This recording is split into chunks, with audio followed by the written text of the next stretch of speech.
Soc l'Oriol Lapeira i això és l'Escandall, el podcast de Nexe Nacional. Hi ha molts membres de l'elit, del que podríem anomenar alta burgesia, que saben el que passa, no? I que tenen una posició crítica amb l'estat espanyol. Però han arribat a la conclusió de que intentar arreglar això desencadena una dinàmica política i social que és contrària als seus interessos. A Madrid deien el procés és una creació de la burgesia catalana. No, això no és veritat. Quan més gran és la fortuna, el patrimoni, l'empresa, la companyia, més refractaris a qualsevol situació de tensió política a Madrid. El Mas ens va fer la jugada, ens va traicionar quan va deixar que la CUP decidís qui seria el president de la Generalitat. La Caixa té un paper de lideratge entre la burgesia catalana, sense cap mena de dubte. I les altres companyies, quan van veure que aquests marxaven, van dir nosaltres hem de marxar també. La burgesia ha tingut històricament un paper fonamental a Catalunya, no només a nivell econòmic, sinó també en el pla polític i cultural. Des de finals del segle XIX, el Principat ha estat el motor econòmic i industrial de l'Estat, fet que va generar una nova classe amb interessos polítics diferenciats de les elits madrilenyes. Durant molts anys, la burgesia catalana va liderar el catalanisme polític sota el paraigua de la Lliga Regionalista, tot reivindicant més autonomia per Catalunya i un paper més rellevant dintre de la política estatal. Més endavant va acceptar la dictadura franquista i se'n va beneficiar econòmicament, i a partir de la transició i amb la restauració de l'autonomia, el món empresarial es va acostar a Convergència i Unió perquè era el partit que millor representava els seus interessos. És innegable que durant tot el segle XX la burgesia catalana va tenir amb els seus matisos molta influència i molt de poder, sobretot a nivell català, però també a nivell estatal. Entre els 80 i el tombant de segle, però, la indústria perd pes a l'economia catalana, cada cop menys competitiva respecte a Europa i Madrid, i aquesta classe dirigent perd l'hegemonia i l'autoritat que té sobre la resta de la societat. Després arriba la crisi financera, també el procés i la influència de la burgesia catalana queda tocada de mort. Aquesta pèrdua de poder de l'empresariat català és, a grans trets, una de les principals tesis del nostre convidat d'avui, en Manel Pérez, que va publicar el 2022 el llibre La burguesia catalana, retrato de la élite que perdió la partida. Aquest assaig aprofundeix en la pèrdua d'autoritat dels empresaris industrials catalans que es va fer palesa, sobretot, durant els anys del procés, moment en què els dirigents polítics independentistes van tirar pel dret i, d'alguna forma, no van tenir en compte l'opinió de les elits econòmiques.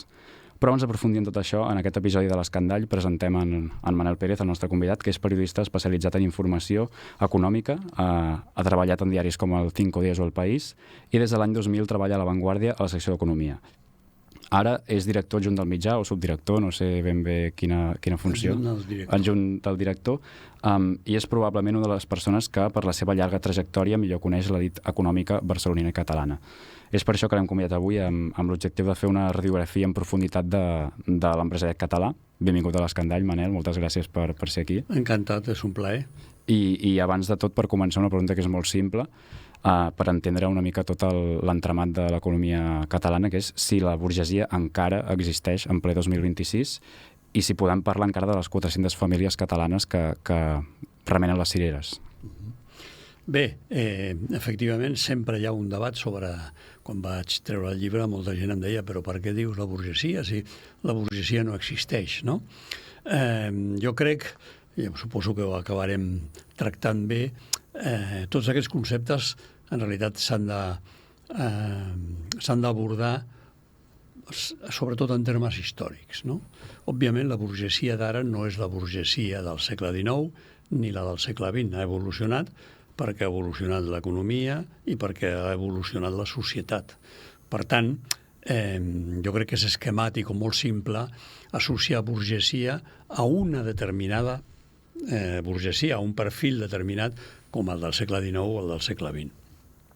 Jo crec que el millor exemple per entendre que aquesta burgesia encara existeix són els fets d'octubre del 2017, quan, si recordeu, va haver el referèndum brutalment reprimit pel govern central i uns dies després, arrel de la crisi política que es va produir, milers d'empreses van canviar la seu social, no? Ja suposo que en parlarem sobre el significat de tot això, però ara a mi el que m'interessa és subratllar el fet de que per poder fer aquest trasllat d'empreses, o sigui, per poder moure milers d'empreses, necessites tenir propietaris d'aquestes empreses que prenen aquesta decisió. Aquests propietaris no són com els propietaris del segle XIX o del segle XX, però compleixen perfectament el criteri de burgesia, és a dir, propietaris de mitjans de producció, i, per tant, la paraula és adient a l'hora d'analitzar-los conjuntament, globalment. Una altra cosa és, com al segle XIX i al segle XX, que la burgesia no és un concepte homogeni. Sempre hi ha moltes burgesies, igual que hi ha moltes classes mitges.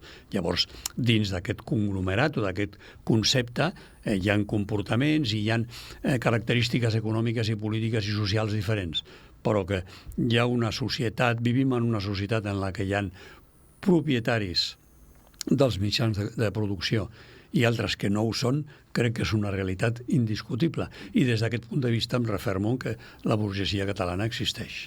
I ara que parlaves que potser era menys homogènia que abans, quins diries que són els noms o les famílies més poderoses que hi ha ara a Catalunya?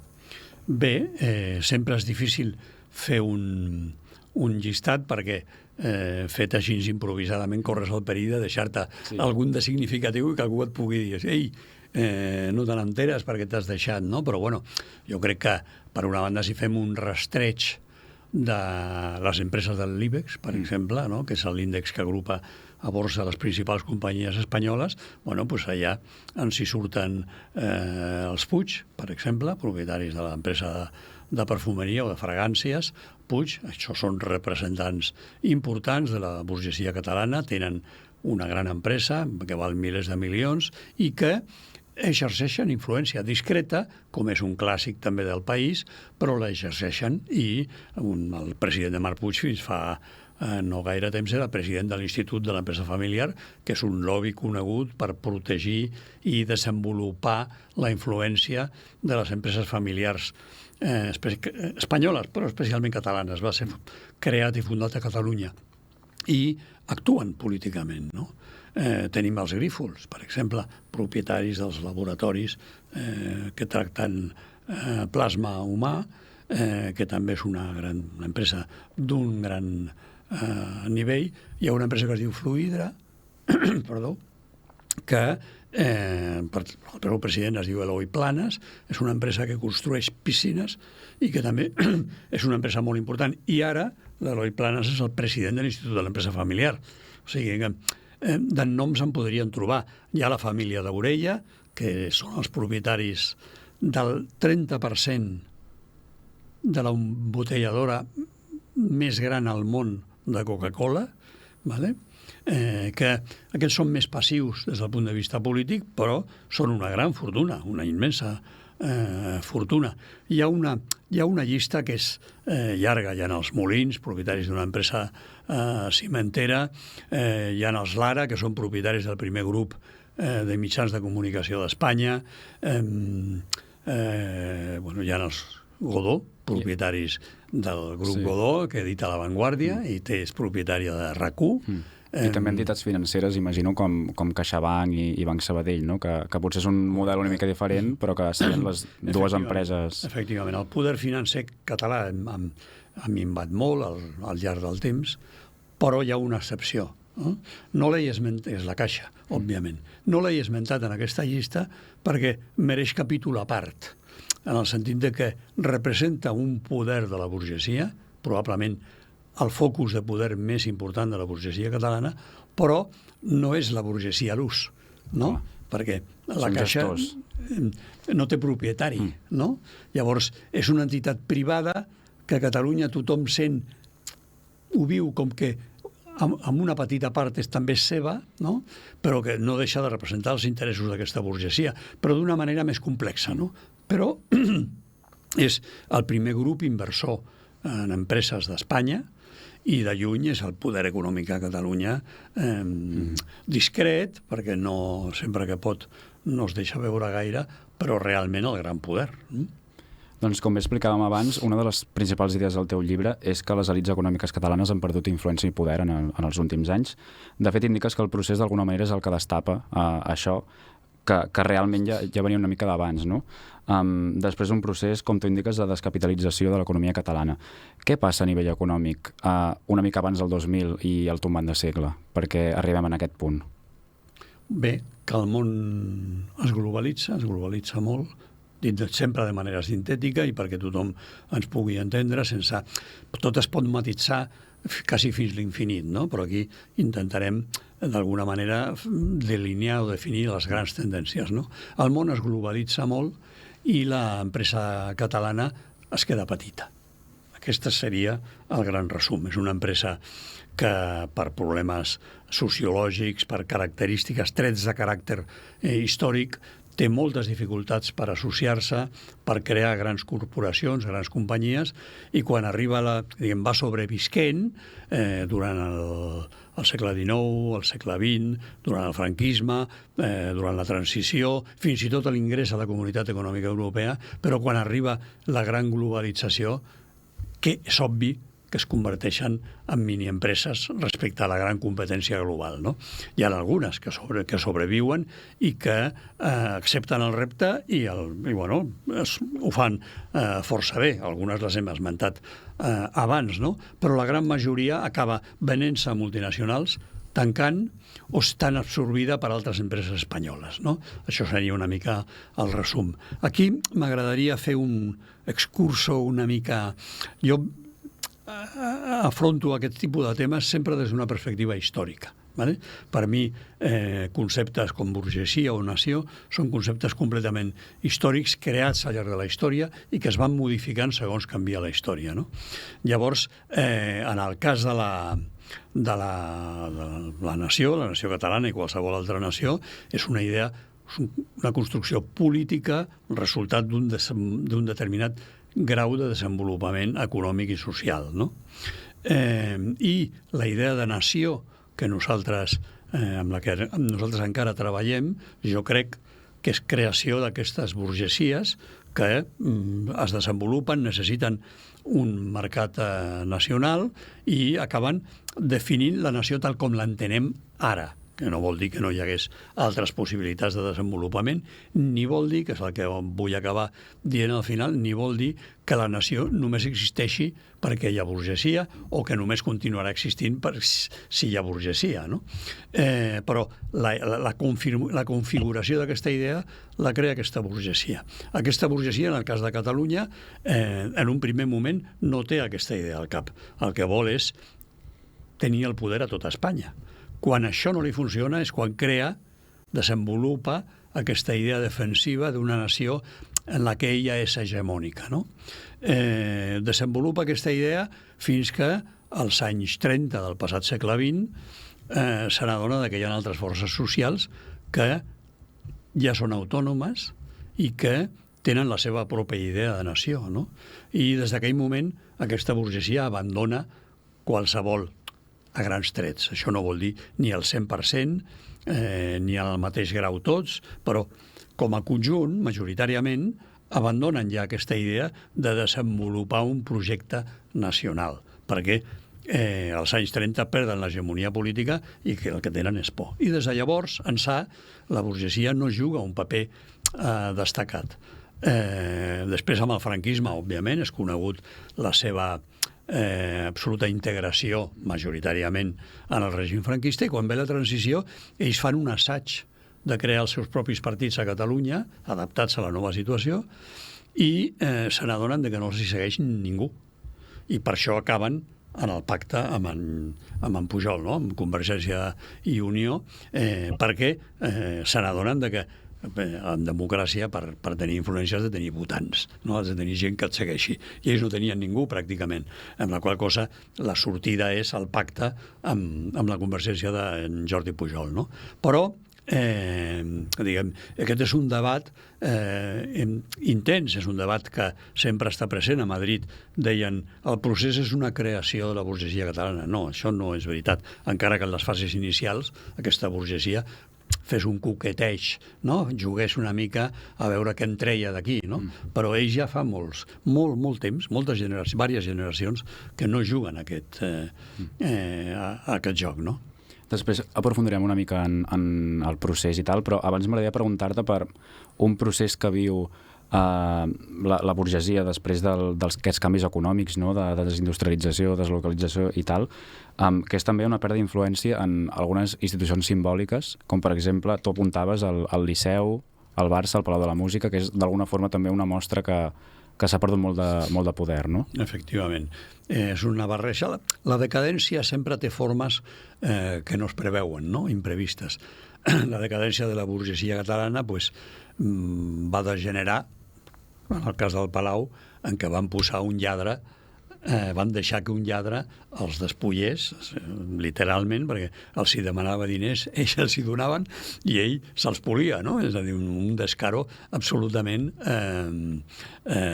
inimaginable, no? Llavors, van perdre el control d'una institució com aquesta, per una situació de decadència, per no controlar, per no estar a sobre, però sobretot perquè estaven desarticulant-se com a classe, no? Llavors el Palau va ser, jo crec, el millor exemple, no? No controlaven un home que passava per ser el seu més insigne representant, l'home el que parlava de les 100 famílies i les 400 famílies, van parlar diversos, però ell, en Fèlix Millet, va ser un d'ells, i mentre deia això els estava buidant les butxaques, no? D'una manera absolutament descarnada, no? En el cas del Barça, la primera victòria del Joan Laporta a les eleccions presidencials representa la victòria d'un plebeio, d'un home que no els representa i que per primera vegada no és un burgès, no és un gran constructor, no és un gran textil, no?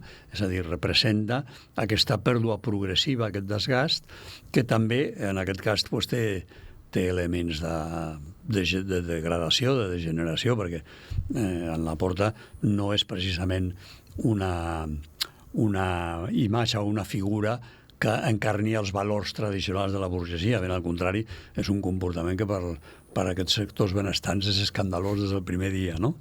I en el cas del Liceu, l'incendi i la incapacitat d'ella mateixa per reconstruir-lo i necessitar dels diners de tots, dels diners de l'Estat i de l'administració catalana, posen de manifest també aquesta decadència que, com totes les decadències socials, dia a dia no es nota fins que no arriba un fet paradigmàtic que les posa de manifest, no? Doncs ara, si et sembla, parlem una mica d'aquesta transformació de la burgesia en els últims anys, perquè Catalunya, d'alguna forma, ha passat de ser una classe més aviat industrial, més productiva, a potser una de més rendista, que es dedica més al sector immobiliari, sector turístic, hoteler.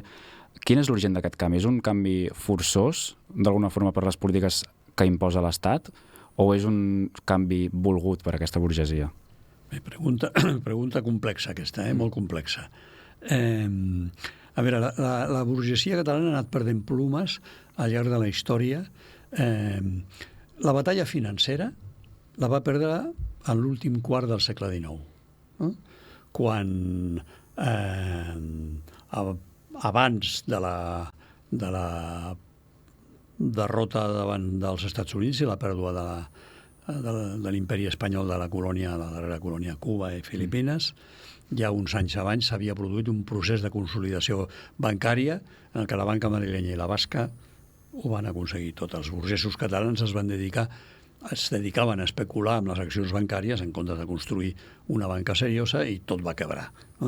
I, per l'altra banda, l'empresa catalana tenia gala, presumia, de no anar als bancs a demanar diners. I això explica en part aquest minifundisme empresarial del que parlàvem abans, no? Va haver un últim intent amb Cambó de revifar aquest poder econòmic de la burgesia catalana després de la Primera Guerra Mundial, que es van acumular molts capitals producte de la capacitat d'exportació, perquè els aliats i els contendents a la Guerra Mundial no podien produir. Es va acumular molt diner, però això va acabar amb un rotund fracàs, amb una crisi econòmica i social molt potent, i ja a partir d'aquí aquesta burgesia va anar perdent posicions.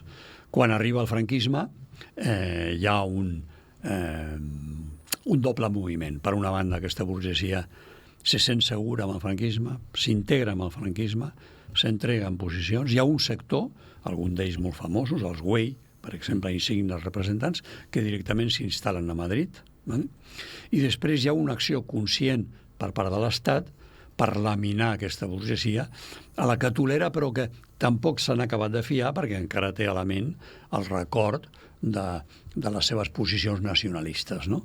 En el sector bancari l'Estat impulsa l'absorció dels pocs bancs que quedaven, tanca la borsa durant un llarg període i quan es reobre ja no juga cap paper, és a dir, hi ha un intent, hi ha una política consistent de centralització del poder econòmic a Madrid i de menystinença de la burgesia catalana. És aquesta doble convergència la que fa que al final del franquisme, quan arriba la transició o la reforma política, la burgesia catalana ja no és el que era. Encara conserva posicions molt importants, però la seva influència i poder polític ha minvat. Hi ha un fet hi ha un procés que és essencial, però que igual no es pot desenvolupar ara perquè seria endinsar-se en un territori més complex, però és el gran projecte del franquisme, el gran projecte econòmic, és el Pla d'Estabilització de 1959, que una part de la burgesia catalana presenta com a propi, que el franquisme i una part de l'èlita econòmica madrilenya presenten com a propi, que en realitat és un projecte dels Estats Units que imposa contra la voluntat del franquisme, l'imposa al govern espanyol i que suposa la integració de l'economia espanyola a l'economia global dirigida pels Estats Units.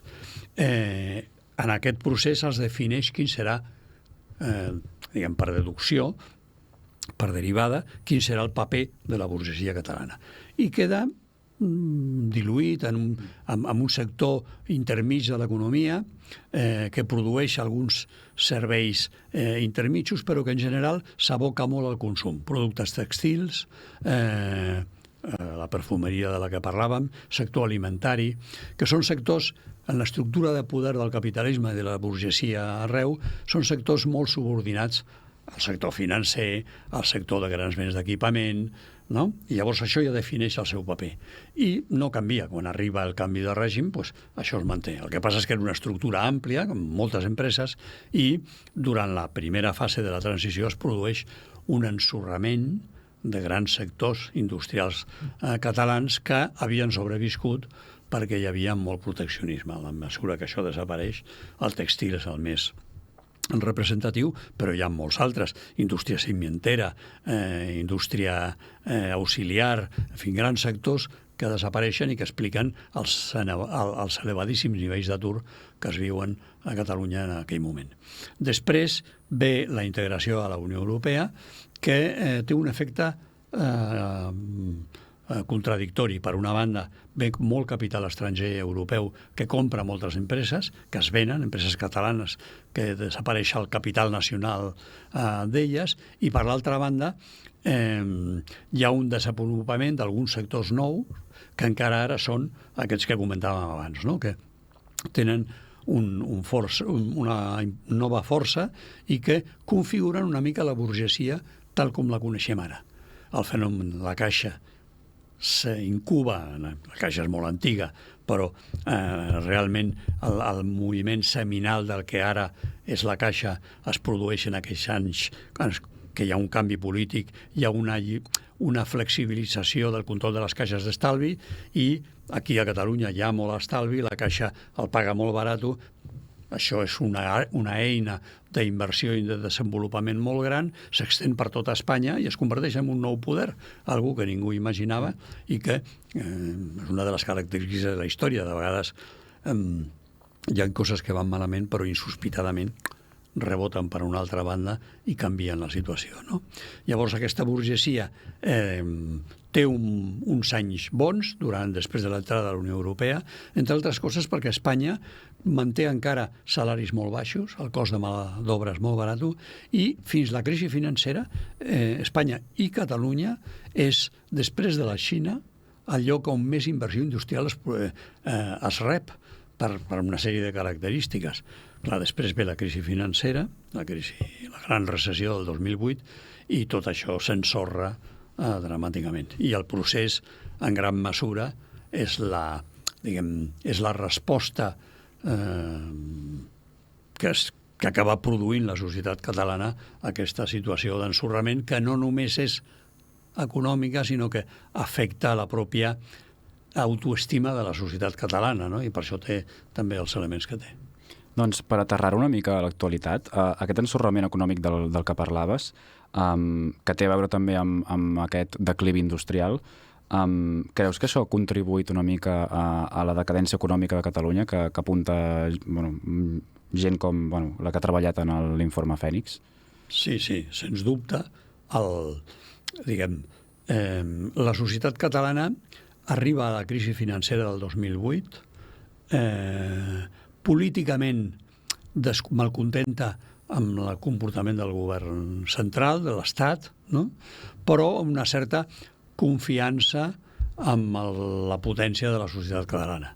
La crisi financera estimba això, li dona un cop incontestable a aquest sentiment i li diu, mira, us creieu que éreu el territori o la comunitat o la nació més rica de l'estat espanyol i resulta que això s'està ensorrant completament, no? Això fermenta el procés i el nivell de destrucció d'indústries que es produeix a Catalunya arrel de la crisi financera no té parangón a cap lloc d'Europa, no?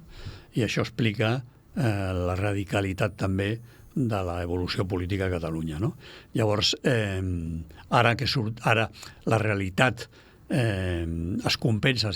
Al final, després de la crisi més dura, en el moment de la crisi financera, es produeix una certa revifada a Catalunya a cavall d'elements simbòlics i d'un creixement econòmic diferent. Simbòlics és Catalunya es converteix en una ciutat coneguda al món,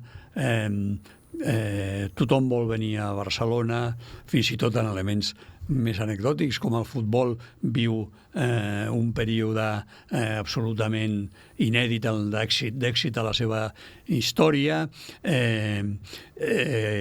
creix el sector turístic de manera notable, mentre que Madrid viu una situació molt contrària, és a dir, Madrid viu una certa... Són anys de decadència, no? Són anys de crisi. Aquest efecte impulsa de nou l'autoestima a Catalunya i jo crec que també alimenta el moviment del procés perquè fa pensar a molts que efectivament hi ha la possibilitat de canviar la relació de dependència històrica que s'havia tingut amb l'estat espanyol, no? Després, clar, aquests sectors en realitat acaben mostrant les seves limitacions, que són òbvies i evidents, la tensió que introdueix a mercats com el de l'habitatge, la degradació de les condicions salarials dels empleats d'aquests sectors, la poca aportació en termes de valor afegit, que es tradueixen en una renda per càpita que no creix, és a dir, tots els elements que ara estan al centre del debat. Ara, si et sembla, farem una mica de radiografia de com és l'elit aquí a Catalunya.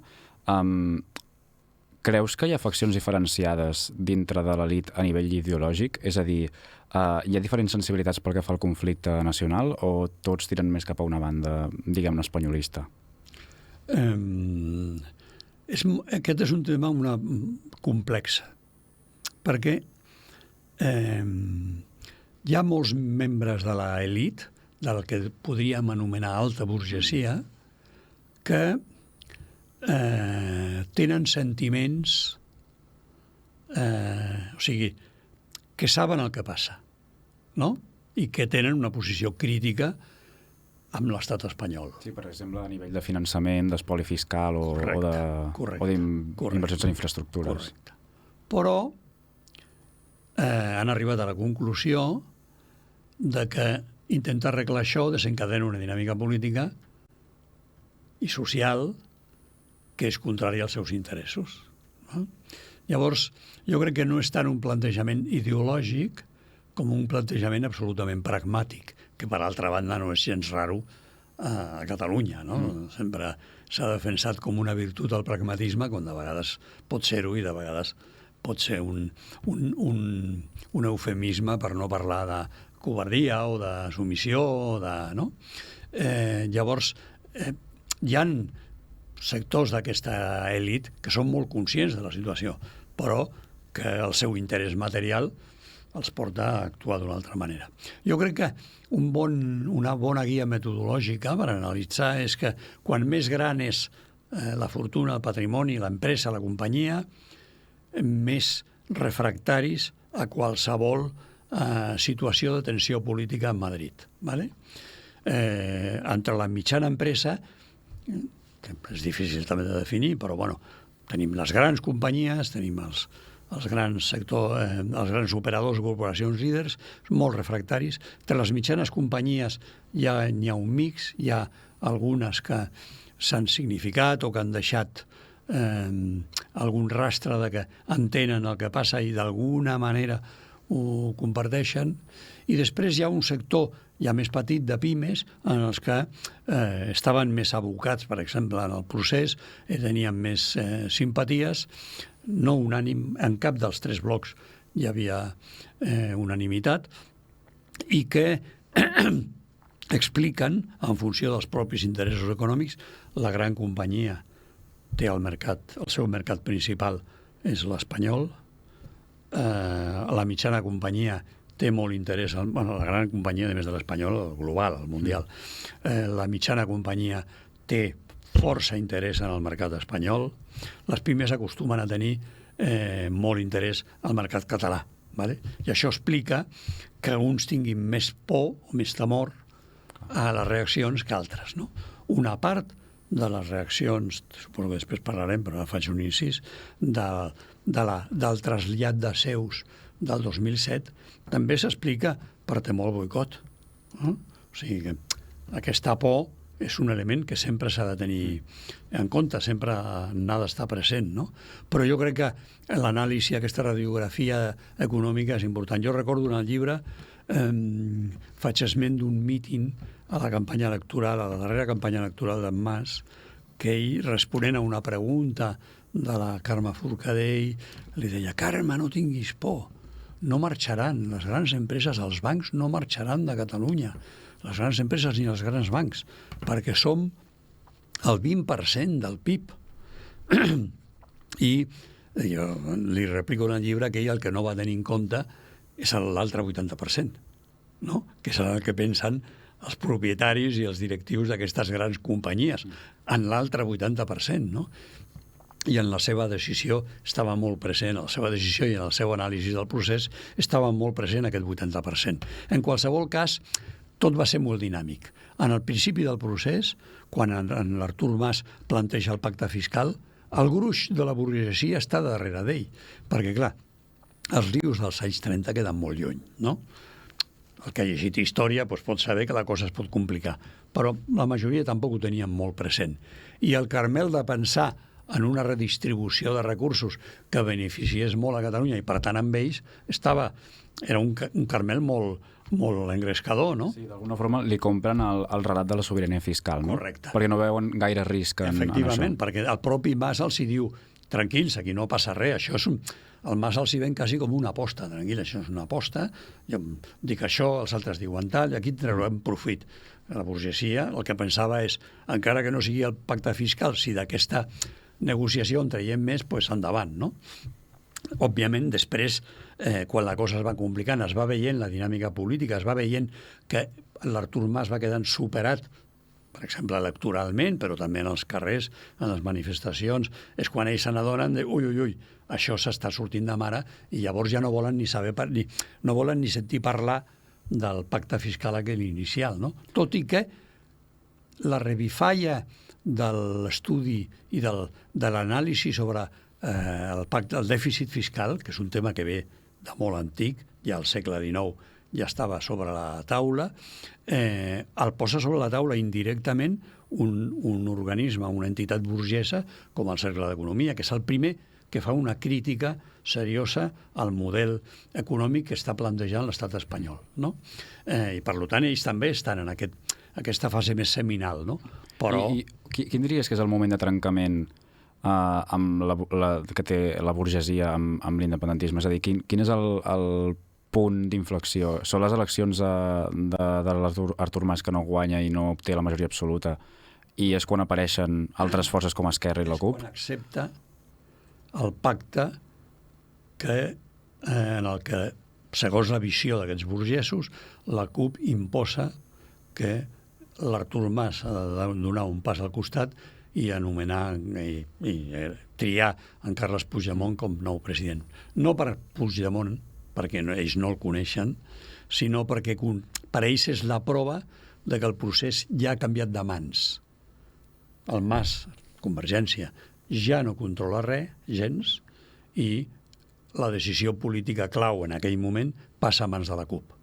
Aquest és el moment en què ells diuen, jo en el llibre cito una frase del Josep Oliu, el president del Sabadell, que diu en un sopar, i que a mi m'expliquen, i que ell no ha negat, òbviament, que és, diu, el Mas ens va fer la jugada, ens va traicionar quan va deixar que la CUP decidís quin seria el president de la Generalitat. D'alguna forma és el moment en què s'espanten més, no? Correcte, que veuen que la dinàmica pot... O sigui que ja no descarten que això acabi en un enfrontament dur i profund amb l'estat espanyol i que això desati a Catalunya una dinàmica política i social en la que ells no només perdin influència, sinó també altres coses. Clar, a partir d'aquí entenc que la burgesia comença a treballar activament contra l'independentisme i el sobiranisme. A quins partits comencen a finançar? Quines accions comencen a engegar per intentar dinamitar? Ells inicialment intenten que Unió es presenti contra Mas. Inicialment no ho aconsegueixen, però al final Unió acaba presentant-se i es queda, si no recordo malament, en 40 o 50.000 vots. No? O sigui, tornem a l'escenari de la transició, quan la burgesia catalana es va presentar amb un partit d'aquí i amb una filial de la UCD dels usuaris. No? Tornem a un escenari de molt poc vot. De fet, gran part dels líders de la Unió d'aquest moment ja estaven en aquell projecte inicial i es queden en 40 o 50.000 vots i és la constatació de que ja no tenen possibilitats de crear una formació política que representi els seus interessos en una societat com la catalana que ja ha canviat l'eix central, és a dir, ja s'ha corregut, no? I per tant no tenen cap possibilitat. A partir d'aquell moment fan jocs absolutament que no porten enlloc. Està el tema conegut de Ciutadans, financien a Ciutadans, un sector acaba finançant amb Manuel Valls, l'exprimer ministre francès, assatgen coses, però que cada vegada tenen menys potencialitat, no? Perquè l'escala de l'aposta és menor, no? És absolutament menor. Van provant tot i tot els sí surt malament. Potser el moment de més incidència política és quan comencen a marxar les empreses, no, el 2017. Com interpretes aquests canvis? I té a veure la pressió estatal o va ser una decisió que van prendre els mateixos empresaris sense cap mena de... Sempre és difícil, aquí ja parlo... fins ara era una anàlisi, com diríem, més històric, no? Però aquí ja parlo més des de la coneixença periodística, que sempre és limitada. Vale? És a dir, jo no sé, no puc saber, no crec que hi hagi ningú que ho sàpiga, quantes converses poden haver hagut o van haver en aquell moment entre propietaris d'empreses o directius d'empreses i autoritats de l'Estat, no? Des del govern, també s'ha parlat d'una possible intervenció del rei, no? Diguem, és difícil fer un diagnòstic al 100%. La meva experiència. El primer moviment per preparar un canvi de seu social a la vista de com anava la crisi política el va fer Josep Oliu, el president del Sabadell, que va anar a veure el ministre llavors d'Economia, Luis de Guindos, suggerint-li algun canvi legal per poder canviar, cas que fos necessari, amb tota rapidesa, a velocitat màxima, la seu social del banc. El Guindos li va dir, bueno, ja et diré alguna cosa.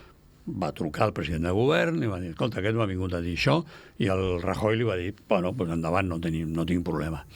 Al final es va fer un canvi legal que va ser un canvi legal que el Sabadell va portar el paper amb el canvi que s'havia de fer a la llei de les societats de capital perquè una empresa, si havia reformat els seus estatuts, podia canviar la seu social simplement amb una reunió del Consell d'Administració. Abans era necessari convocar la Junta. Això obliga a fer dies, han de passar un determinat número de dies, convocatòries públiques, tal. Porta molt temps. ¿Vale? I aquest canvi es va aprovar a iniciativa del Banc de Sabadell. Després, quan van arribar els dies crítics, la Caixa no va canviar els estatuts, que era la condició, el Sabadell sí, la Caixa no ho va canviar. I per això va haver de demanar un altre canvi, ja quan en els dies crítics, per poder fer el canvi sense convocar, en el seu cas, no convocar la Junta d'Accionistes. No? Per tant, diguem, el moviment més visible, jo tinc constatat, per part de les empreses, no? Va ser per part de les empreses. Els bancs, que clar eren els més preocupats perquè els bancs tenen molta capil·laritat, sucursals, oficines, no? I detecten les preocupacions de la gent, no? I van començar a notar que la gent s'acostava a l'oficina o trucava per telèfon preguntant, escolta, i si al final això avança i tal i sortim de l'euro, què passarà? Ells explicaven milongas, òbviament, explicaven el que s'hi convenia, però notaven aquesta preocupació, no? I l'Oliu va dir, bueno, per si de cas fem això. Després, quan van arribar els dies crítics, després de l'1 d'octubre, efectivament va haver una retirada massiva de dipòsits que demostraven, jo sostinc que el que va haver és un pànic bancari enorme a Catalunya. I després, un cop la Caixa i el seu grup, la Caixa vol dir Naturgy, Agbar, totes les companyies, a més de CaixaBank, la Fundació, tots se'n van anar al Sabadell. Doncs aquests són... La Caixa té un paper de lideratge entre la burgesia catalana, sense cap mena de dubte. I les altres companyies, quan van veure que aquests marxaven, van dir, nosaltres hem de marxar també. I al final va quallar en un moviment que, a més de tècnic, econòmic, va ser un moviment polític. En què sentit? La burgesia catalana va dir, rebutgem el que està passant, nosaltres estem amb l'Estat. I que d'alguna forma reivindicava també el poder o la influència que havia perdut, no? Correcte, anteriorment. Efectivament. Us penseu que ens podeu torejar i no ens feu cas, però nosaltres tenim un poder i representem alguna cosa en aquest país, no? Van votar, com es diuen, els peus, no? Van sortir corrents. Jo crec que en lo essencial no requeria, no va necessitar, la seva explicació no rau en les pressions de l'Estat. Rau en una decisió que al final és global, col·lectiva, de la burgesia catalana, que comença com la decisió del sector dirigent, líder d'aquesta burgesia, i que qualla, acaba en un moviment del conjunt, no del conjunt, de la majoria d'aquesta classe, de la més important. Hi ha excepcions, hi ha gent molt important i empreses molt importants que no ho van fer. Però les més representatives, el 90% de les més representatives ho van fer. Això era una acció política, no era una acció econòmica, encara que cap d'ells deia, sí, ho he fet per la situació política, perquè estic en contra, no. Ho deien perquè els inversors m'ho diuen, però estaven, en aquell moment, van pensar que era l'únic que tenien a l'abast per expressar la seva oposició i potser per donar-li un cop important al procés. Jo crec que va ser un dels cops més importants més significatius qualitativament que es podien donar al procés, no? I per mi també era una ratificació de que efectivament aquesta burgesia existeix i de vegades troba la manera d'expressar-se políticament. Traslladem-nos ara a l'actualitat, al 2026. Quina és la relació actual entre la burgesia catalana i el catalanisme? O més aviat les expressions polítiques? Tenen algun partit de referència? Tenen bona relació amb el PSC, per exemple, que és qui governa ara aquí? Bé, al PSC li agraeixen molt el que ells consideren que és aportació en termes d'estabilitat, ¿vale? Però tenen, com tenen amb el govern de l'Estat, una gran distància en política econòmica.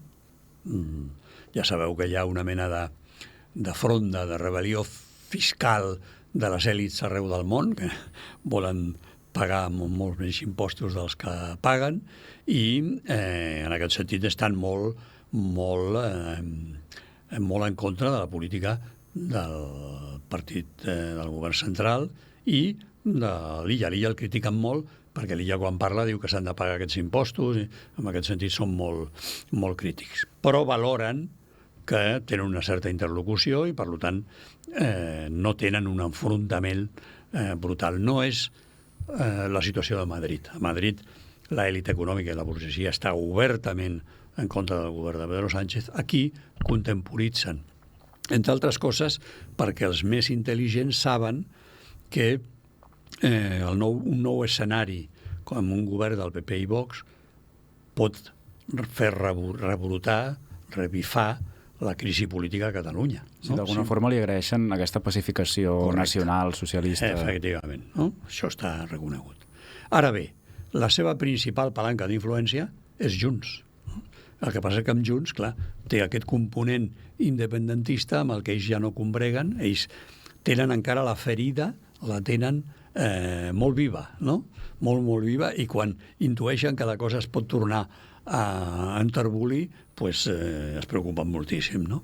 Però Junts, al final, formula la política econòmica que ells volen i té una palanca de poder, que són 7 diputats al Congrés, que els hi permet, quan convé, pactar determinades mesures amb les dretes espanyoles, PP i Vox, i sobretot bloquejar iniciatives del govern, no?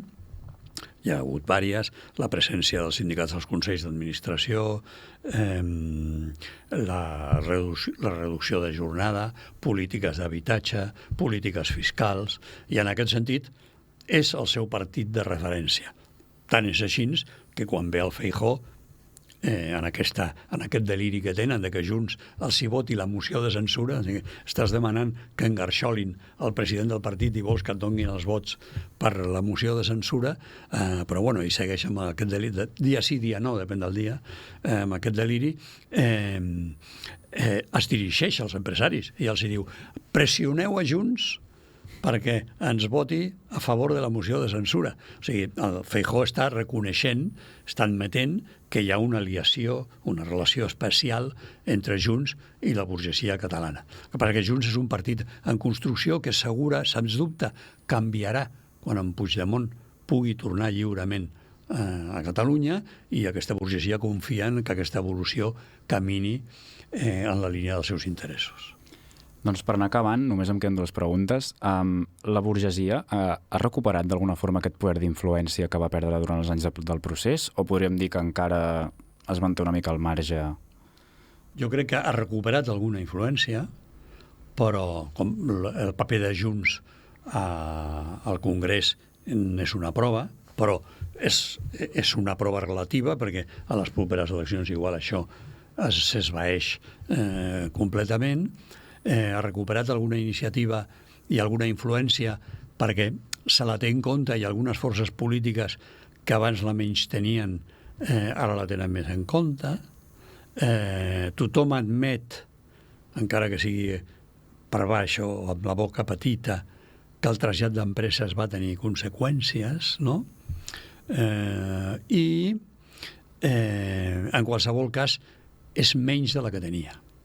És menys de la que tenia perquè no hi ha cap partit ara que obertament defensi les seves posicions, no? I socialment, per exemple, l'últim exemple d'influència enorme de la burgesia catalana abans de la crisi financera va ser la reclamació de la gestió del Prat, quan van organitzar l'any 2007 un acte per reclamar el traspàs a la Generalitat de la gestió del Prat. Hores d'ara encara veiem el que li està costant que un dels seus grans projectes, que és l'ampliació del Prat, surti endavant, no? I de vegades basta que aquesta burgesia expliqui que té algun projecte perquè la reacció social en contra sigui molt forta, no? Jo crec que això són elements que indiquen que està ben lluny de recuperar la influència, per exemple, a l'època de Pujol, que el que deia el Cercle d'Economia o Foment o el que fos, anava a missa. A l'acte aquell de l'IS, que era un acte de reafirmació de la burgesia catalana, va estar representat tot l'arc parlamentari i els sindicats, estava tothom, o sigui, ningú li tossia, no? Ara no fa falta explicar-se per veure que la realitat és completament diferent, no? Doncs l'última pregunta ja. És possible imaginar el ressorgiment d'una burgesia catalana autocentrada nacionalment? És a dir, que no estigui subordinada a Madrid? La història està sempre per escriure i seria massa audaç per la meva banda fer un diagnòstic categòric, perquè és molt difícil. Abans esmentava l'exemple de la Caixa, no? O sigui, al segle XIX la burgesia financera catalana pràcticament desapareix del mapa, la burgesia, el capital financer basc i madrileny es queden amb el sector bancari i per una sèrie de circumstàncies insospitades que tenen a veure també amb característiques positives del país, amb una gran activitat econòmica, amb una capacitat d'estalvi i tal, un dels poders econòmics més importants d'Espanya és la Caixa, no? És a dir, que de vegades la història troba vies de recuperar elements que semblaven perduts, no? Llavors, per això s'ha de ser molt curós i anar amb molta prudència, no? Però jo veig difícil que en l'entorn del món econòmic actual, en el que veiem empreses de dimensions siderals, Catalunya sigui capaç de construir moltes grans empreses d'aquesta mida amb capacitat d'influir sobre el poder polític a Espanya, i no parlem a Europa, no? Jo crec que un exemple notable, per exemple, és el cas de Puig, que ha fracassat la negociació que mantenia, però que d'alguna manera ha estat a punt de ser absorbida per una més gran, no? I jo no crec que sigui perquè els Puig volien simplement tocar diner, perquè ja havien tocat el sortir a borsa. Jo crec que és també el reconeixement de que en el món global és molt difícil jugar un gran paper. Moltes grans empreses importats de Catalunya ja no són ni catalanes ni espanyoles. El sector de l'automòbil, per exemple, són multinacionals de fora de l'Estat. Jo crec que és molt, molt difícil que recuperi la posició central que va tenir al segle XIX, al segle XX, i que el que sí veurem serà recuperacions parcials, no? I que en funció de l'evolució política jugaran un paper o un altre, no? Tampoc crec que Madrid estigui ja se n'hagin sortit del tot. Jo crec que a Madrid també li esperen altre tipus de crisis, no? Doncs no tenim temps per més, malauradament. Ha estat un plaer la conversa i crec que hem pogut fer una radiografia bastant interessant a nivell econòmic, però també polític i cultural, fins i tot de la burgesia catalana i del futur, no?, que li espera. Ha estat un plaer, m'ho he passat molt bé i encantat de discutir i parlar sobre aquests temes. Moltes gràcies, Manel, i això ha estat l'Escandall de Nexta Nacional. Moltes gràcies.